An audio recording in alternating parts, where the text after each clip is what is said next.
बिस्मिल्लाहिर्रहमानिर्रहीम।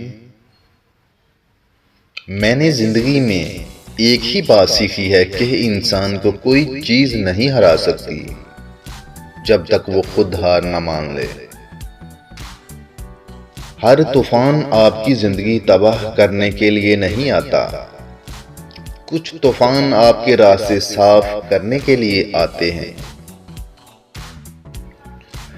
इल्म हासिल करना डिग्रियां हासिल करना नहीं, बल्कि सोचने की सलाहियत को बढ़ाना है। जिंदगी में जो लोग कोशिश नहीं करते वो कभी कामयाब नहीं होते। मंजिलें चाहे कितनी ही ऊंची क्यों ना हो, रास्ते हमेशा पैरों के नीचे होते हैं। मशहूर होने का शौक नहीं, बस चंद लोगों का गरूर तोड़ना है।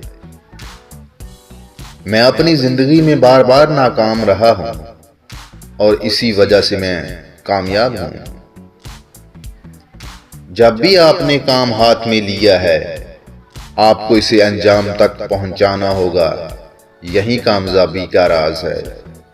कभी भी हिम्मत ना हारना। लहरों की तरह बहने दो अपने हर बुरे वक्त को, यकीन करो ये ठहरेगा नहीं। किसी का किरदार तुम्हारी जिम्मेदारी नहीं, किसी की जात तुम्हारा ठेका नहीं। जो तुम हो वो बस तुम खुद ही हो। अपने आप पर ज्यादा तवज्जो दो। लोगों के बारे में ज्यादा वही सोचता है जिनकी अपनी कोई जाती जिंदगी नहीं होती।